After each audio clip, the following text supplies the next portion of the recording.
3 में हम प्रश्न नंबर 7 तक हल कर चुके हैं।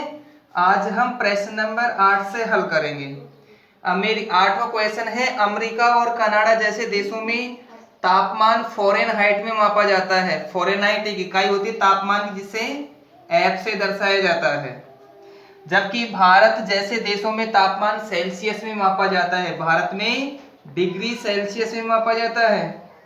यहाँ फ़ारेनहाइट को सेल्सियस में रूपांतरित करने वाला एक रैखिक समीकरण दिया गया है। रैखिक समीकरण को लिखते हैं हम, F बराबर 9/5 C प्लस 32। एक रैखिक समीकरण दिया गया है। इस रैखिक समीकरण के आधार पर हमें एक्स और वाई अक्ष के सापेक्ष फ़ारेनहाइट और डिग्री सेल्सियस के मध्य में एक आलेख खींचना है और उस आलेख के आधार पर प्रश्नों के उत्तर देने हैं। समीकरण में जैसे हम x और y मानते थे, दो चर वाले समीकरण हैं, उसी तरीके से मान लीजिए x के स्थान पर f हो और y के स्थान पर c हो। तो उसी तरह हम इधर वाले पक्ष वाला मान नहीं रखकर इधर वाले पक्ष में जो चर प्रयुक्त में हुआ है उस चर का मान रखकर और इसके मान प्राप्त करेंगे। पहली स्थिति में रखें, यदि c बराबर 0 हो तो, यदि सेल्सियस का मान 0 हो तो F बराबर 9/5 और C के स्थान पर लगाना है हमें 0 प्लस 32। 0 के साथ 9/5 कोष्ठक में है, कोष्ठक गुणा का रूप होता है। 9/5 को 0 से गुणा करेंगे 0 प्राप्त होगा और 0 में यदि 32 जोड़ा जाए तो उसका मान 32 ही होता है। बटा में 5 है, अतः हमें C के मान इस तरह से लेने हैं ताकि 5 को आसानी से काटा जा सके, 5 को विभाजित किया जा सके। यदि हम यहाँ C का मान 1 लेंगे तो 1 लेने पर हम 5 को विभाजित नहीं कर पाएंगे। इसके लिए या तो हमें C का मान 5 लें या 10 लें, अर्थात 5 के गुणक में ही लेना होगा। हम अपनी सुविधा के लिए लगा दें, यदि C बराबर 10 हो तो, यदि सेल्सियस का मान 10 हो तो फिर फ़ारेनहाइट में मान कितना होगा वो कंफर्म करते हैं। बराबर 9/5 C के स्थान पर 10 प्लस 32। 5 से एक बार और ये कटता है 2 बार, 9 दूने की 18 प्लस 32 बराबर 50। यदि सेल्सियस में 10 होता है तो फ़ारेनहाइट में उसका मान 50 डिग्री होता है। यदि C बराबर 10 के स्थान पर हम 20 ले तो 20 हो तो, उसी तरह F बराबर 9/5 और C के स्थान पर अब की बार 20 प्लस 32। 5 से एक बार और ये 5 से 4 बार कटता है, 9 को 4 से गुणा करेंगे 36 प्लस 32। 36 और 32 दोनों को जोड़ते हैं 68 प्राप्त होता है। तो 3 मान हमें प्राप्त करने थे, उन 3 मानों को हम प्राप्त कर चुके हैं डिग्री में और फ़ारेनहाइट में। जैसा एक सारणी बनाकर यहां हम सुविधा के लिए लिख लेते हैं।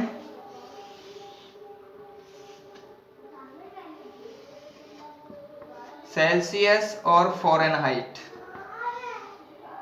यदि सेल्सियस 0 हो तो फ़ारेनहाइट का मान 32 होता है।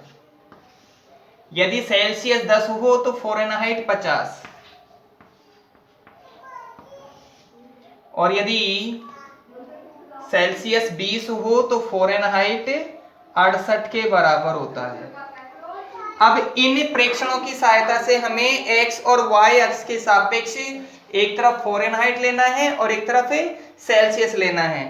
सेल्सियस को y अक्ष पर और फ़ारेनहाइट को x अक्ष मानकर, सेल्सियस को x अक्ष पर रखना है और फ़ारेनहाइट को y अक्ष पर रखना है और इस तरह हमें एक आलेख का निर्माण करना है।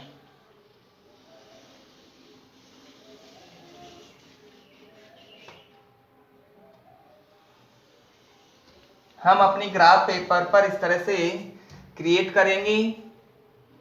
मान यहाँ 0 के सापेक्ष रखेंगे क्योंकि मान हमारे पास में 68 तक आया है, अतः पैमाना मानने के लिए हमारे पास में निर्धारित पैरामीटर 1 या 2 या उसके गुणक का नहीं हो सकता। हम अपनी सुविधा के लिए इसे 10 के पदों में लगा सकते हैं क्योंकि अधिकतम तापमान यहाँ 68 डिग्री तक लिया गया है। तो 68 के लिए हमें कम से कम 7 लाइनें, यदि 10 मानते हैं तो कम से कम 7 लाइनें नीचे की ओर, 7 लाइनें ऊपर की ओर, अतः टोटल कम से कम 15 लाइनें चाहिएगी यदि 10 मानते हैं तो। 10 से छोटा मानते हैं 5 तो हमें 30 लाइनों की आवश्यकता पड़ेगी, जो कि हमारे ग्राफ पेपर में संभव नहीं है। इस तरफ हम ले लेते हैं x, y, x डैश और नीचे की ओर y डैश। इस तरफ हम पहले पैमाना लेते हैं, माना पैमाना।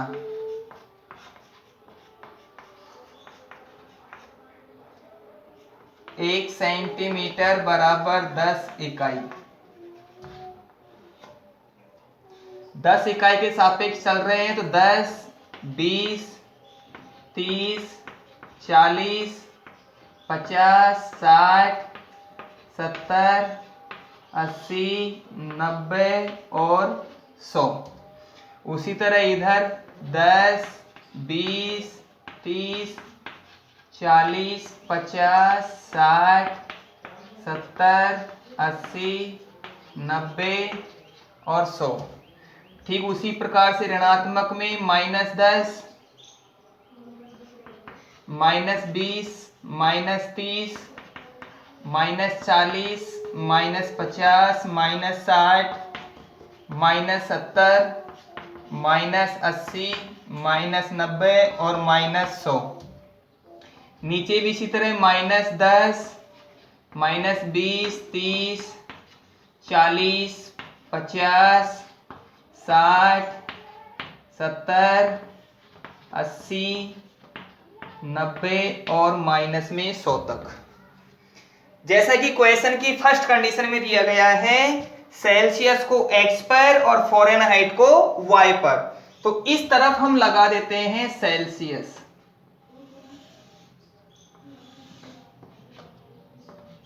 ये चल रहा है सेल्सियस में और x अक्ष के समानांतर, y अक्ष के समानांतर चलेगा, वो पैमाना ले रहे हैं हम डिग्री फ़ारेनहाइट में।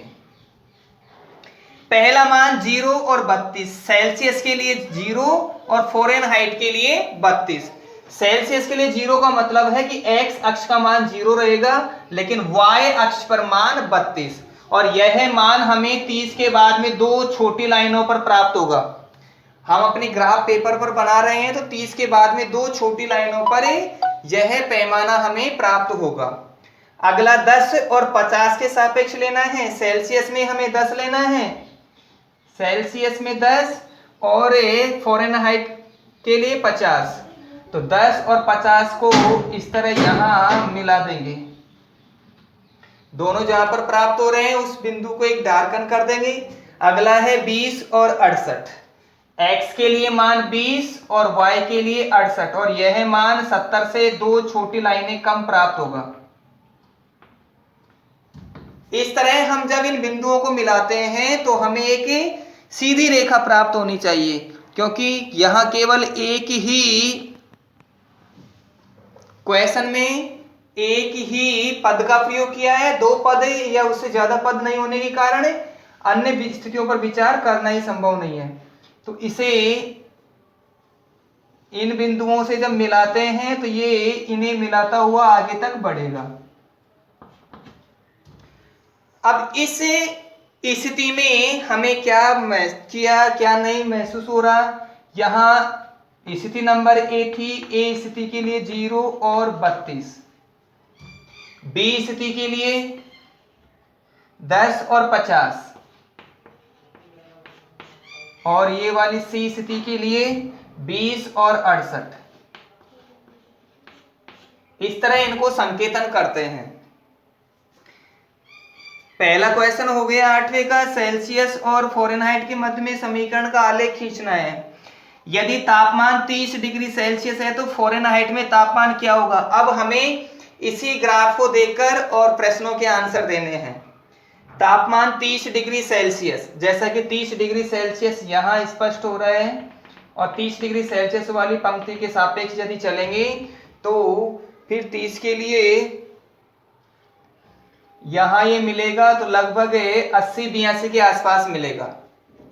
जैसा हम इसे मिलाएंगे, क्योंकि यहाँ विशेष प्रकार से पैमाने का वास्तविक उपयोग नहीं हुआ है, अतः कहीं पर अंतराल ज्यादा हो सकता है और अंतराल कहीं पर कम भी हो सकता है। जैसे हम ग्राफ पेपर पर इन्हें इंगित करते हैं, तो ग्राफ पेपर पर समान दूरी पर विभिन्न छोटी बड़ी लाइनें खींची हुई होती हैं, उनकी सहायता से हम ज्यादा आसानी से पता लगा पाएंगे। नंबर 3, यदि तापमान 95 डिग्री फ़ारेनहाइट है तो सेल्सियस में तापमान कितना होगा। फ़ारेनहाइट में 95, 90 और इसके पास में होगा, और इस स्थिति में ये लगभग 40 के आसपास प्राप्त हो रहा है। इस स्थिति में लगभग 40 के आसपास प्राप्त होगा। यह मान हमें ग्राफ पर इंगित करके करना है। 4th नंबर, यदि तापमान 0 डिग्री सेल्सियस है तो फ़ारेनहाइट में तापमान क्या होगा। तापमान यदि 0 है तो फ़ारेनहाइट में तापमान का मान होगा 30 डिग्री। 30 डिग्री का 30 के बाद में 32, 0 है तो ये 32 पे प्राप्त हो रहा है। 4th वाले में होगा सेल्सियस में तापमान। यदि तापमान 0 डिग्री फ़ारेनहाइट है तो सेल्सियस में तापमान क्या होगा। फ़ारेनहाइट में यदि यह 0 डिग्री है तो सेल्सियस में ऋणात्मक में प्राप्त होगा, और ऋणात्मक में लगभग 40 के आसपास मिलेगा।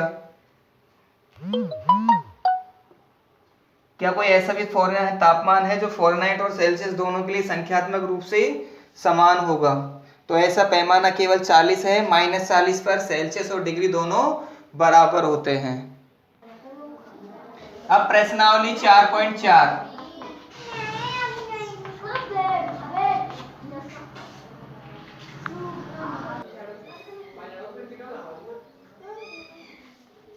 प्रश्नावली 4.4, प्रश्न नंबर 1, समीकरण के रूप में y बराबर 3 का ज्यामितीय निरूपण करना है। y बराबर 3, इसमें पहली कंडीशन है एक चर वाले समीकरण हो, केवल एक ही चर वाला। तो एक ही चर वाले समीकरण के लिए हमारे पास प्रोबेबिलिटी या पॉसिबिलिटी इस तरीके से बनती है, केवल यहाँ y अक्ष है, x अक्ष नहीं है, इसका मतलब x का मान 0 होगा। इसे इस तरह से हम दर्शा सकेंगे। यहाँ मूल बिंदु 0 रखा जाएगा, -1, -2, -3, -4, -5, 1, 2, 3, 4, 5 और 6। क्योंकि सबसे बड़ा प्रेक्षण हमारे पास में 3 ही है, तो पैमाना हम मानेंगे माना पैमाना 1 सेंटीमीटर बराबर 1 इकाई। इसी तरह यहाँ 1, 2, 3, 4, 5 और ऋणात्मक में -1, -2, -3, 4, -5 और -6। दोनों तरफ यह है, दोनों दिशाओं में हम क्रिएट करेंगे। y का मान 3 है और x का मान 0 है, तो x का मान 0 y अक्ष पर ही होता है और y का मान 3 यहाँ पर है, तो इसे इस अक्ष के सापेक्ष बनाया जा सकता है। इस अक्ष के सापेक्ष से बनाया जा सकता है। y x अक्ष पर मान 0 है, y बराबर 3 है, तो y का मान 3 इसी बिंदु पर होता है। x का मान 0 के सापेक्ष हम इस बिंदु पर इसे निरूपित कर सकते हैं।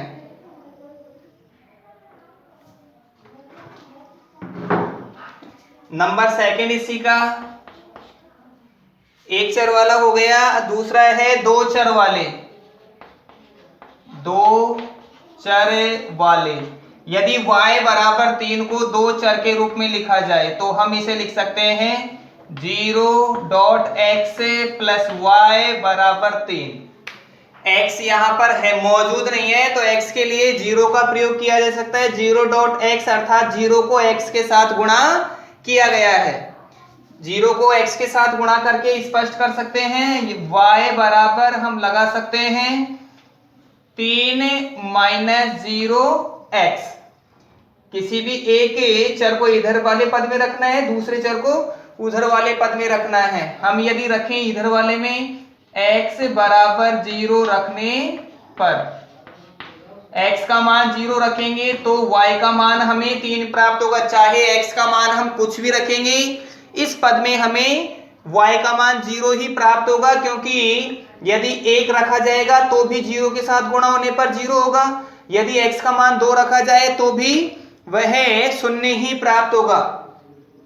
y बराबर 3, x बराबर 1 रखने पर x का मान 1 रखेंगे तो y बराबर 3 और 1 को 0 के साथ गुणा करेंगे तो वापस 3।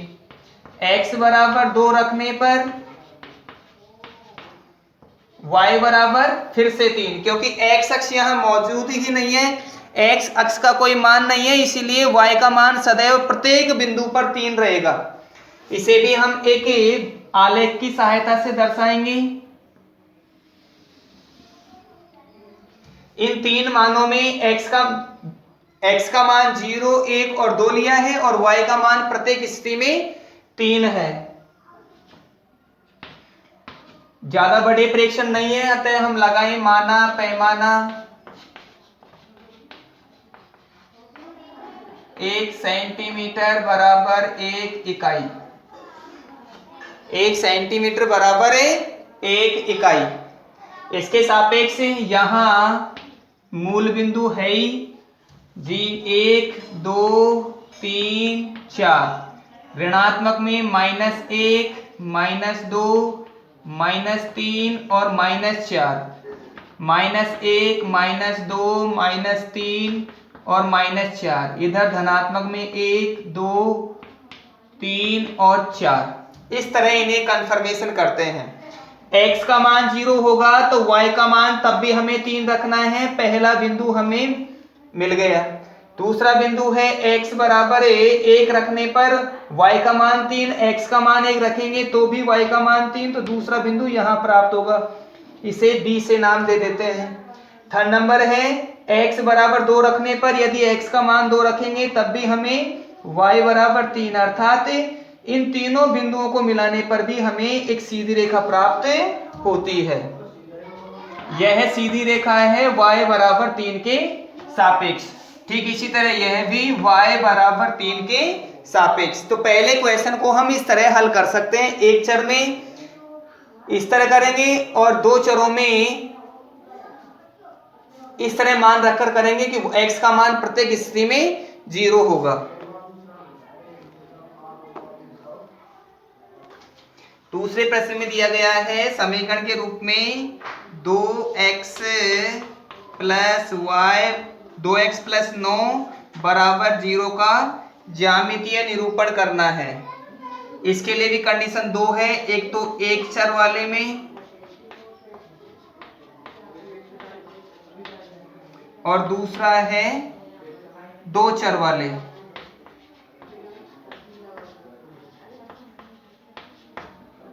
एक चर वाले के लिए पहले हल कर लेते हैं, जैसा कि क्वेश्चन में है 2x प्लस 9 बराबर 0। इसे लिखा जा सकता है 2x बराबर 9 जो कि माइनस का होगा। x बराबर -9/2, ये x का मान प्राप्त होगा हमें 9/2। इस 9/2 को यदि सामान्य तरीके से देखें तो 4 सही 1/2 भी कह सकते हैं। 4 सही 1/2 भी कह सकते हैं। अतः 4 और 5 के मध्य वाला मान ही -9/2 के मध्य -9/2 को निरूपित करेगा।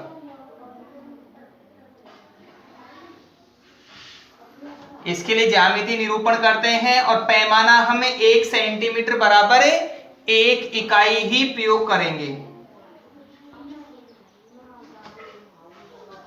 मूल बिंदु इधर हमारा बिंदु होगा धनात्मक में 1, 2, 3, 4 और 5, इधर 1 2 3 4 और 5, नीचे x y, इधर x डैश और नीचे y डैश। नीचे हमें होगा -1 -2 -3 -4 -5 और -6। ठीक उसी तरह -1 -2 -3 -4 -5 और -6। x अक्ष पर बिंदु है, उसका मान है -9/2। y अक्ष का यहाँ कोई भी बिंदु नहीं है, y अक्ष का कोई भी बिंदु नहीं है। इसका मतलब y के लिए हम मूल बिंदु लेंगे और x के लिए लेंगे 4 9/2, जिसे 4 से 1/2 अर्थात 4.5 के रूप में कहते हैं, 4 और 5 के बीच का। तो 4 और 5 के बीच का जो मान होगा वही 9/2 को निरूपित करेगा, जिसे 4 और 5 के बीच की 5वें नंबर वाली छोटी लाइन से प्रदर्शित करते हैं। इसे कहेंगे हम 2x + 9 = 0 और ये है -9/2। अगला इसे दो चर वाले समीकरण के रूप में यदि निरूपित करना चाहें तो दो चरों वाले समीकरण के लिए ठीक उसी तरीके से करेंगे। प्रश्न में है 2x + 0y और +9 = 0। क्योंकि y का यहाँ कोई भी बिंदु नहीं है तो y को हम 0 से गुणा करेंगे। 0 से y को गुणा करने पर मान 0 ही प्राप्त होगा। तो 2x = 9 - 0y, x बराबर 9 इधर गया तो माइनस का -9/2 और -0y। किसी भी स्थिति में y का मान यदि 0 रखा जाए तब भी x का मान -9/2 होगा। यदि y का मान 0 रखकर देखें तो भी -9/2 ही होगा, क्योंकि y का यहाँ पर कोई अस्तित्व नहीं है। y बराबर 0 हो तो x बराबर -9/2, y बराबर 1 हो तो 1 को 0 से गुणा करने पर वही मान प्राप्त होगा -9/2। y बराबर 2 हो तो x बराबर -9/2। तो प्रत्येक स्थिति में मान 9/2 प्राप्त होगा। उसे भी पहले समीकरण की तरह ग्राफीय निरूपण कर सकेंगे।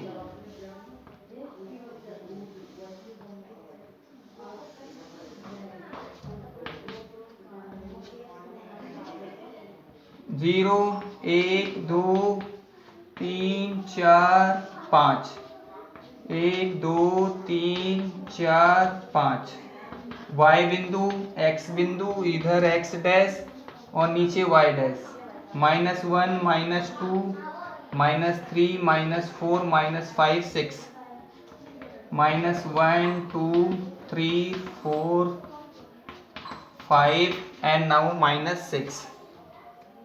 पहले लगाना है y बराबर 0 हो तो x बराबर -9/2। 9/2 को 4 और 5 के बीच में दर्शाएंगे, क्योंकि हम स्पष्ट कर चुके हैं -9/2 होगा -4 से 1/2 के बराबर।